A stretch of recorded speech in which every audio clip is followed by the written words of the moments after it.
నమస్తే అన్న అందరికీ నమస్కారం. అమెరికా అధ్యక్షుడిగా డొనాల్డ్ ట్రంప్ బాధ్యతలు స్వీకరించిన తర్వాత అనేక సంచలన నిర్ణయాలు తీసుకుంటూ ఉన్నారు. తాజాగా మనం చూసుకుంటే కువైట్ మరియు అరబ్ దేశాలకు ఆయన హెచ్చరికలు జారీ చేయడం జరిగింది. ప్రస్తుతం చమురు ధరల రేట్లు ఎక్కువగా ఉన్నాయని చెప్పేసి చమురు ధరలు తగ్గించాలని చెప్పి ఆయన హెచ్చరించడం జరిగింది. వివరాలేకి వెళితే చమురు ధరలు తగ్గించడానికి ఓపెక్ ప్లస్ దేశాలపైన ఒత్తిడి మరియు కువైట్ మరియు అలాగే గల్ఫ్ దేశాలతో సహా అన్ని దేశాలు ఈ యొక్క చమురు ధరలు తగ్గించాలని చెప్పేసి ట్రంప్ ఒత్తిడి చేస్తూ ఉన్నట్లు స్థానిక మీడియా పేర్కొంది. చమురు మరియు ఆర్థిక నిపుణులు ఏదైనా ఊహించని సంక్షోభం కోసం సిద్ధంగా ఉండాల్సిన ప్రాంత దేశాల ప్రాముఖ్యతను తెలిపారు.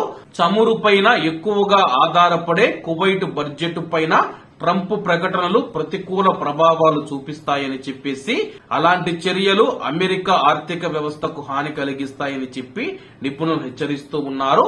యునైటెడ్ స్టేట్స్ మనం చూసుకుంటే రోజుకు 13 మిలియన్ బ్యారెల్స్ చమురును ఉత్పత్తి చేస్తూ ఉందని చెప్పేసి 132 చమురు శుద్ధి కర్మాగారాలు నిర్వహిస్తూ ఉందని చెప్పేసి వారు సూచించారు.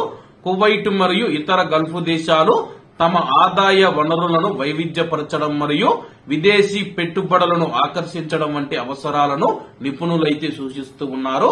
ఎప్పుడు చమురుపైన ఆధారపడి జీవించడం కన్నా చమురేతర ఆదాయాలు సృష్టించుకోవాల్సిన అవసరం ఉందని చెప్పేసి ప్రస్తుతం ట్రంప్ హెచ్చరించిన నేపథ్యంలో కువైట్ మరియు అరబ్ దేశాలు ఎటువంటి నిర్ణయం తీసుకుంటాయో వేచి చూడాల్సి ఉంది. అలాగే మరోపక్క మనం చూసుకుంటే అమెరికా ప్రతిరోజు 13 మిలియన్ల బ్యారెల్స్ ల చమురును ఉత్పత్తి చేస్తూ ఉంది. మీరు కూడా చమురు ధరలు తగ్గిస్తారని చెప్పేసి అమెరికా దేశాన్ని కొంతమంది అయితే ప్రశ్నిస్తూ ఉన్నారు.